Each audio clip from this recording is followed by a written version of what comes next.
Okay, for this sort of informal lecture, Christy Aristide and myself are going to talk about different types of treatment settings that licensed addiction counselors can work in.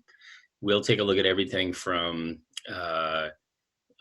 publicly funded, federal and state prisons to completely, private for-profit, cash-only kind of programs. And there's a variety of different settings in which people work. And as we prepared for the lecture, Christy, you said a relatively small percentage of people wind up working in state-funded outpatient clinics, is it? Yeah, usually state funded or private practice fund or privately owned placements. Yes. Hmm. Mm-hmm. Yeah. So you have funding streams start out in the federal government. They come through in the forms of Medicare or Medicaid insurance that will be Hmm. taken by some clinics. All of your publicly licensed, public funded clinics take that. And so the majority of substance use disorder treatment services are offered in an outpatient setting. They're offered in a variety of different levels of treatment. Christy, we go from Inpatient residential, right, mhm, which is probably the highest level of care mhm, in New York State. And then you have what we call 820 programs. The 820 programs can be inpatient or outpatient programming, where you can get behavioral health, you can get any type of primary care, as well as substance use treatment combined together. okay, Then you have like inpatient rehab. Now, normally it's anywhere from 8 days to 15 days. It's really rare that, people stay in clinics for up to 21 to 28 days anymore, especially in New mhm, York State. It's really, mhm, really rare. A person would have to seek a waiver through their insurance mhm, in order for them to stay in a rehab a little bit longer. mhm, Then there's mhm, inpatient detoxification services. Now, that can be anywhere from 1 day to 8 days. It mhm, used to be longer. However, what they're finding is that people don't need inpatient stay through a detox for long periods of time. mhm, And mhm. then they have the outpatient programs here in New York State, right? Medicated assisted treatment that handles all types of substance use disorders. Then Okay, you have medicated assisted treatment that's very specific to opiate use disorder. so Um, that would be like the methadone treatment, it can be methadone, but it can also be Suboxone, and it can mhm, also be Vivitrol, right? right? Mhm. So there's a huge, plethora. There's a real large plethora of treatment options now for people with opiate use disorder. Those are just the main three in New York State. And when we look at the funding for those, it's paid for. The clinic is operating on a some public source of funding. What kind of funding goes into those clinics to pay for, to keep the lights on, the bricks and mortar in place, and the counselors at their desk? Where's that Uh, money come mhm. from in New York State for these treatment services? In New York State, it's really, really specific. What happens in New York State is, if you're a state program, right? If you are what they call an ATC, it's a state-funded program. It's a program that is built and designed by OASIS, right? Which is the Office of Alcohol and Substance Abuse Services, Okay. which is our regulatory component here. If that is a state-run facility, they have what they call deficit funding. Deficit funding pays for people who are undocumented. Okay. They pay for people who just don't have an insurance but really need services right away. So Mm-hmm. the Mm-hmm. state provides additional funds Sure. And to just to those. just to highlight one point you made, not to interrupt, but to highlight one Sure. point you made. So the state owns and operates the facility. They own the building there. You know Yes. what I mean? That's where the money's coming for that. And then these are state paid positions the counselors are in. Absolutely. You actually have to take civil exams to work in these Okay. particular types of, facilities. Which is why the licensing that we're helping the students, move in the direction of some students with these courses is, Mhm. includes all of the public health stuff. We have to test everybody for any, Tuberculosis. STDs or TB or any Mhm. communicable, there's a lot of that goes into that because it really is a state-funded public health program specializing in addictions, but really you have to cover everything. So the evals and the assessment instruments that that the students are going through, they have very specific sections on, medical history, et cetera. So we don't, as although you can be an addiction specialist, you have to really do the complete biopsychosocial exam. You got to look at the biology, the psychology, the psychiatric, as well as the social piece. Absolutely, because I mean, how else will you write a comprehensive treatment plan and provide Sure. recommendation for referral? And what's the role of insurance in health insurance in paying for addiction treatment in, say, one of these publicly funded clinics?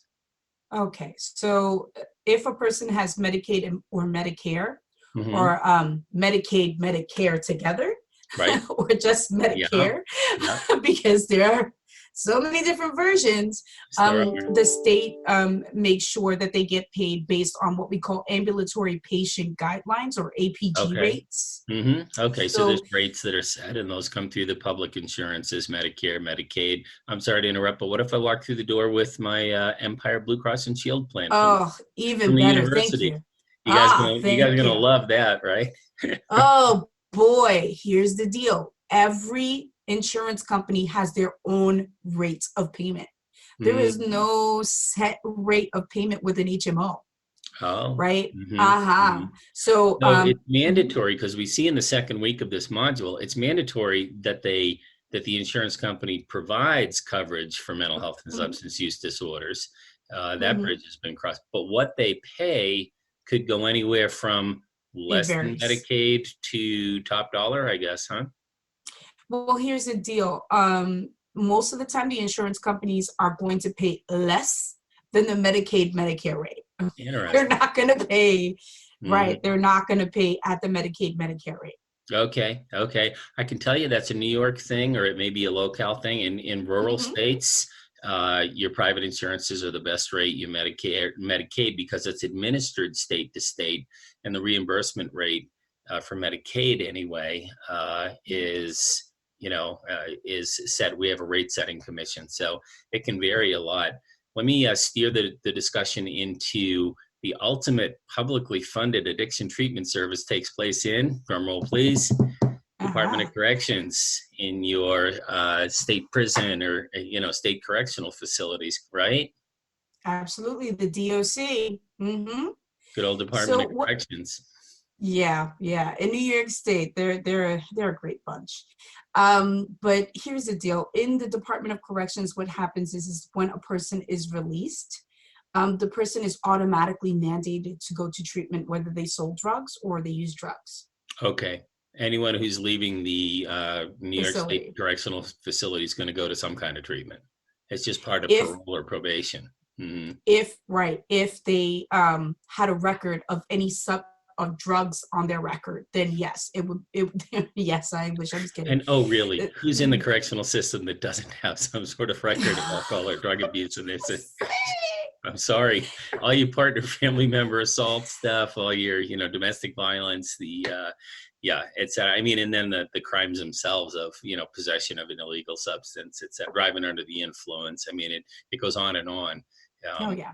so yeah, and then the funding is going to vary from, we will be, we're teaching to New York, but we're also thinking in other states.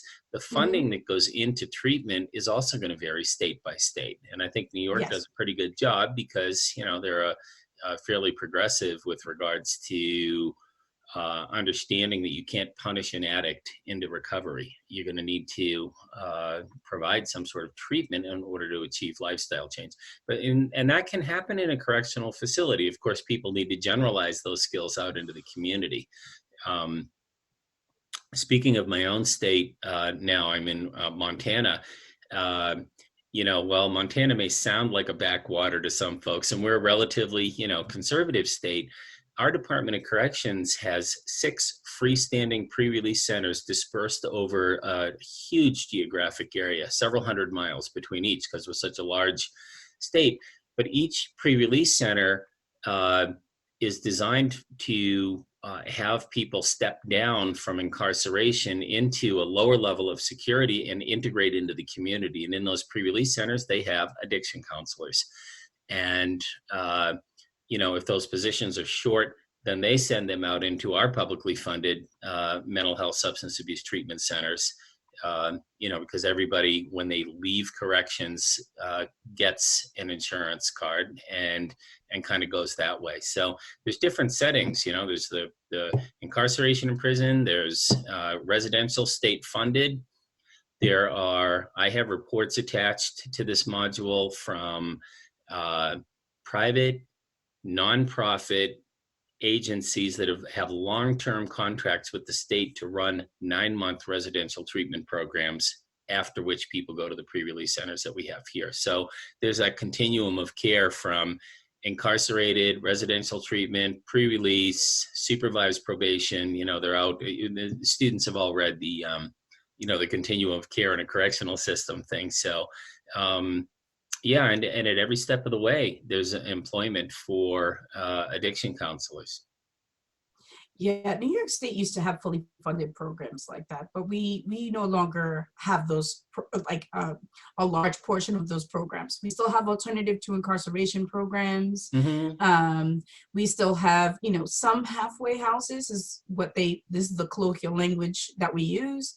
Right. But really what they're trying to do is they are doing what we call preventative services, right? They're putting a lot of money in preventative services right now. Right. So this means that before a person actually gets locked up or processed in a jail or prison, or goes through the main processing centers as in one of the boroughs or one of the counties, the district attorney's office contracts with either treatment programs, peer programs, harm reduction programs, and Mm-hmm. what they do is they get certified recovery peer advocates or CASACs to go to the precinct to talk to the person who would have potentially been arrested, or who would have had some potential in having a death appearance ticket for their substance use, and they get treatment right when they're getting processed into the system, or right when they're getting a desk appearance ticket. And what they do is they're released on an RR,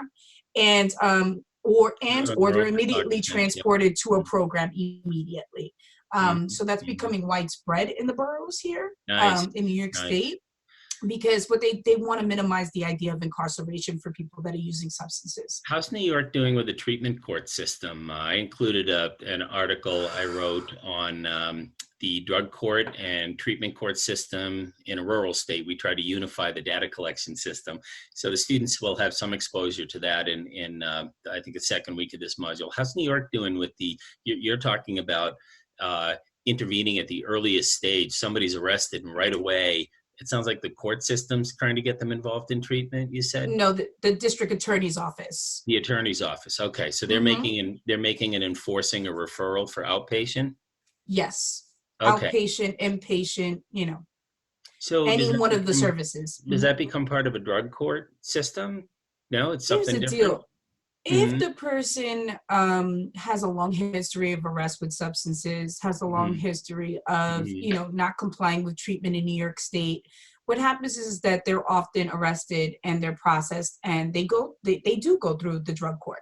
Okay. Depending on the type of judge that they have, the judge may say, okay, you've tried outpatient X amount of times, now I'm mandating you to residential treatment. Oh, I see. So even before they go into the full drug court team approach, there's some opportunities for diversion there. That's good to hear. Absolutely. Yeah, once they get into a drug court, it's a formalized program that includes a team approach, including a judge, prosecutor, defender, counselor, probation officer, evaluator. Am I leaving anyone out, Christy? And a substance use advocate. And they all meet as a team every week with the offenders in court. All 60 of them land in the courtroom. The team is there, and they go through case by case. Everybody gets to stand up and tell the judge how they're doing, et cetera, et cetera. If anyone's struggling with their chemical dependency, they try to come up with some sort of a sanction, or if they're doing really well, they come up with a reinforcement. They give them a reward. So the drug court systems are very cool. I'd encourage the students to do some more reading along those lines. So I think what we've been talking about is inpatient, outpatient, private, publicly funded, et cetera, et cetera. Oh, about private, I showed you a link to the Malibu. There's these, Mm. if you're wealthy, or even if you're not, there are people who will mortgage their house and spend their pension and life savings trying to get someone in the family into recovery by putting them in the best treatment that money can buy. And you get into some really glitzy country club kind of residential rehab treatments. They're all up and down the southern coast of California. Every state has a few. I'm sure they're still running in New York. Sure Um, are. so there's that, and then you get a mix of what insurance is going to pay for it. Well, not not generally publicly funded insurance. Some private insurance will pay for some programs. It depends on accreditation, et cetera, et cetera. So a lot of different levels and types of treatment out there. We'll start wrapping up the lecture.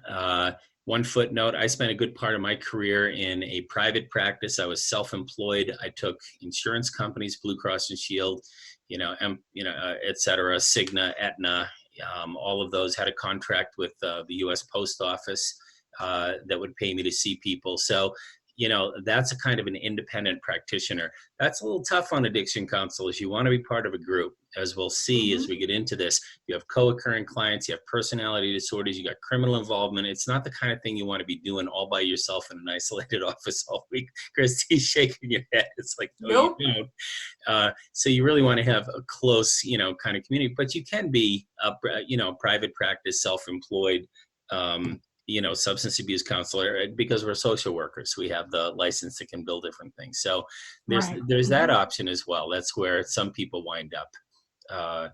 And that's primarily with your clinical social work license that you can set up, reimbursement panels, et cetera. So we kind of covered it, Christy. Anything else you want to talk on varieties of different kinds of treatment settings people can wind up in?